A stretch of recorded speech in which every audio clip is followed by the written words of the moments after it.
What's going on, everybody, and welcome back to the Hill Homestead. And if you might notice, I'm currently in our livestock trailer.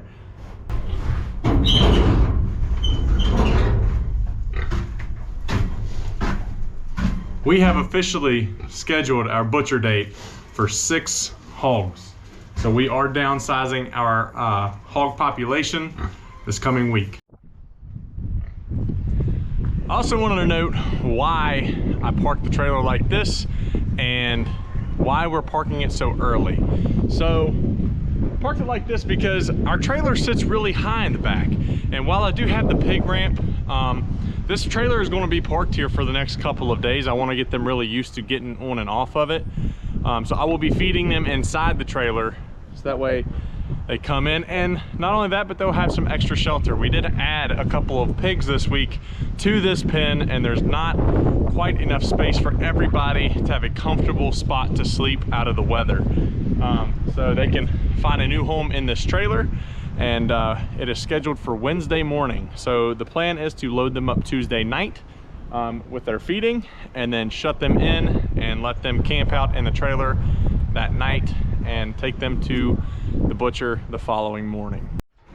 While the trailer is slanted, I do have to figure out something here because they do not like this little gap right here to step over. So what I'm going to have to do is build this up with scrap wood as well as our pig ramp, and maybe make them not so afraid to step over top of this to get into the trailer. I have spread lots of corn all over the floor for them to hopefully entice them to get up in here. Before I could ever even get back to show you guys that I put the ramp in, this gilt is already up on the trailer. Like I said, this is nothing at all fancy. 2 of them have already loaded up, got curious enough to load up. But I just threw the ramp down right here, lifted the trailer up high enough to drop the back, and they're walking in there without any issues.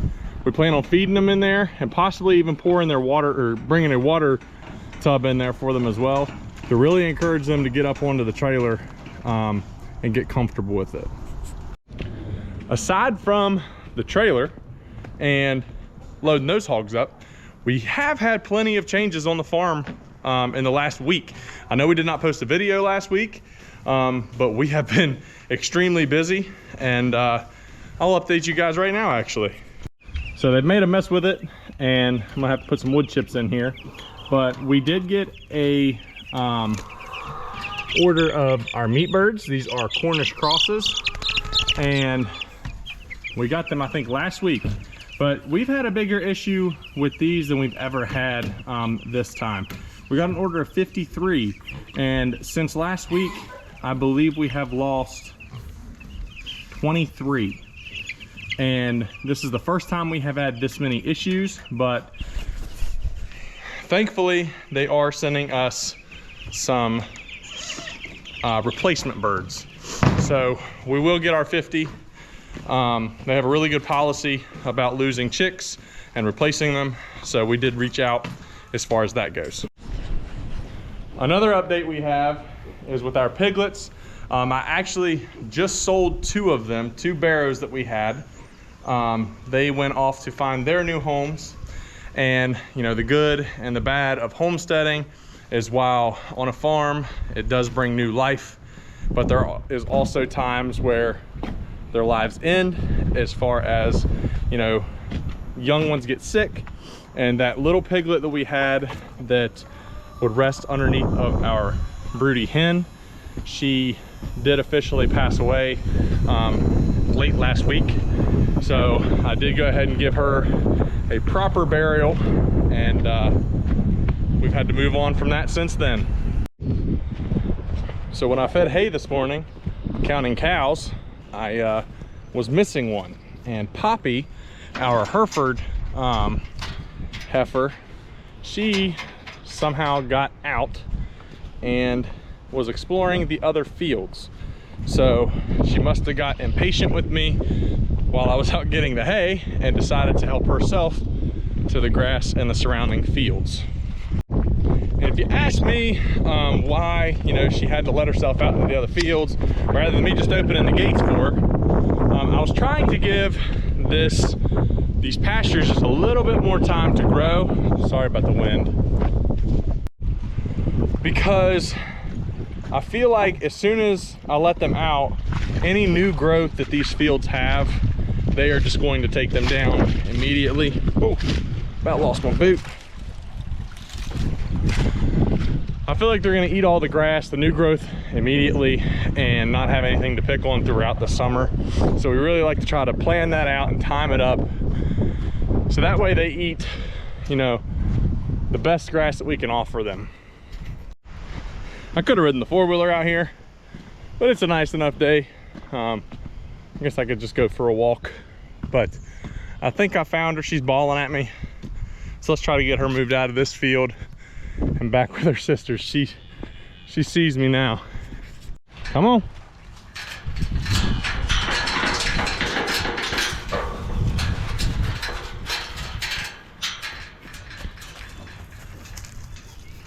This gate's open. She can go back in this way and head up to the barn, or where Moose is sitting right there. That gate's wide open. She could go up through the driveway. She knows where she's going. Come on, girl. Come on.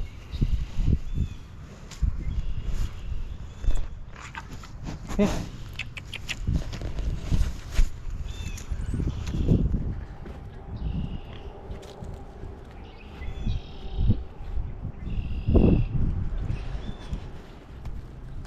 See, she knows. Now she's gonna head right up to the barn right there. And go on, there's food up there.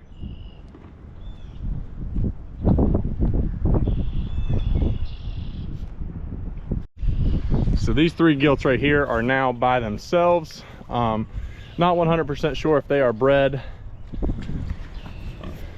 but another part of the loss thing that we were talking about is if an animal on our farm is not serving us a purpose, but could serve someone else a purpose, as far as breeding stock, then that's what we're gonna do.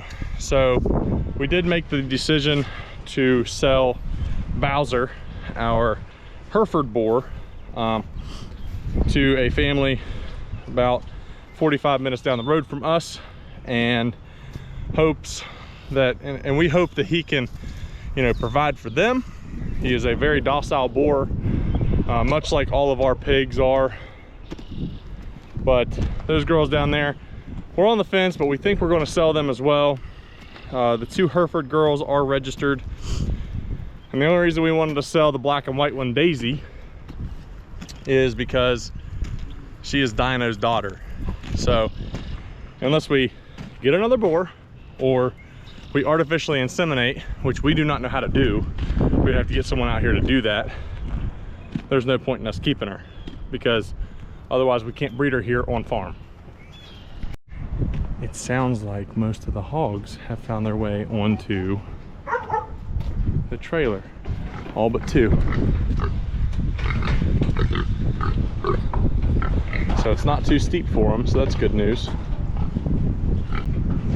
With these piglets that we had raised up for slaughter, a few of them were the Hereford gilts. We, you know, planned to slaughter them anyway because of their history on what happened to their mother in the, you know, the farrowing process, and we had to bottle feed them. So we pretty much had a plan for them to be butchered anyway. But we kind of wanted to experiment in raising hogs out for other people and seeing how they would sell. I thought that we had a fair price, you know, with the amount of feed that we've been giving them and the size of hogs that they are and how much meat they would provide a family. I thought that we had a fair price on that, but we have had so much trouble selling these hogs. So what we decided to do was go ahead and set a butcher date and butcher them all at the same time, and we would just store them in our freezer and eat them ourselves. That will provide us with meat for a very long time. And so for our piglet groups coming up, we will just have to sell them as piglets, and typically will not keep one. Although we do still have that crypto boar that we are going to have to keep. I believe he's the only piglet that has not been sold yet. simply because of the fact that he's still technically a boar. When we decided that we were going to go ahead and butcher and store these pigs in our own house, we started analyzing our situation in freezer space and realized that we're not going to have enough room. We still have some chickens in there from our last butchering that we have not eaten all of yet, and as well as a little bit of sausage left over from the sow that we had to butcher over the summer. So we had to go buy a new freezer, and we bought the only one that Lowe's had in stock at our local Lowe's there in Martinsburg, and we brought it home, we set it up, and we're gonna see how much more we can hold now. We do have room in our freezer in our garage, as well as a brand new freezer and a little bit of room left in our original box freezer, chest freezer. And one last update is coming from inside of the house, and that is these baby chicks here. Des has officially finished her project with her classroom, and we are keeping these little laying hens slash roosters inside while the cold weather is finishing up for the year. And once they are old enough to hit the outside world, we are going to let them. And something really cool about those chicks is they didn't come from Tractor Supply. We didn't buy the eggs off of someone and hatch them out. Those eggs came from our farm, from our hens, fertilized by our rooster, who we also have hatched out. That rooster actually came from a past project of hers. So those chickens have nothing but time and effort in keeping the eggs healthy, and the humidity and the temperature right in that humidifier. We had nothing financially in those chicks. So that is 100% purely from our homestead. So I thought that that was pretty cool.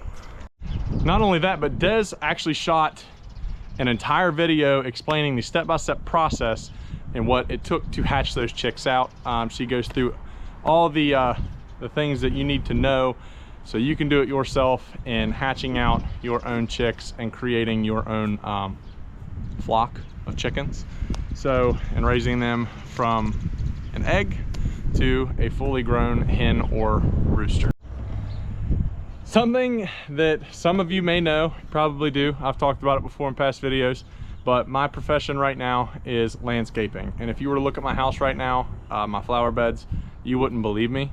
But one project I do have is to weed and mulch our flower beds and make it look like someone has lived here. So I'm going to get the grass cut, I am going to get the beds mulched, and we are going to beautify our property and take a little bit of pride in what people pull into when they come and see us. But thank you guys for coming and hanging out with me today. I know it's been 2 weeks since our last video.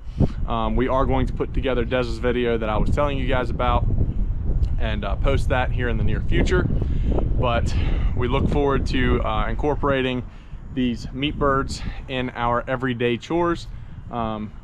You know, we've got a process with those guys too, as far as putting them in a tractor and moving them around the property. So I look forward to shooting videos like that and taking you guys on that journey of growing our own food with us. But yes, thank you guys for watching. If you haven't already, go ahead and hit the like button and go ahead and subscribe to the channel and let us know you're watching. So I appreciate it, and see you guys next time.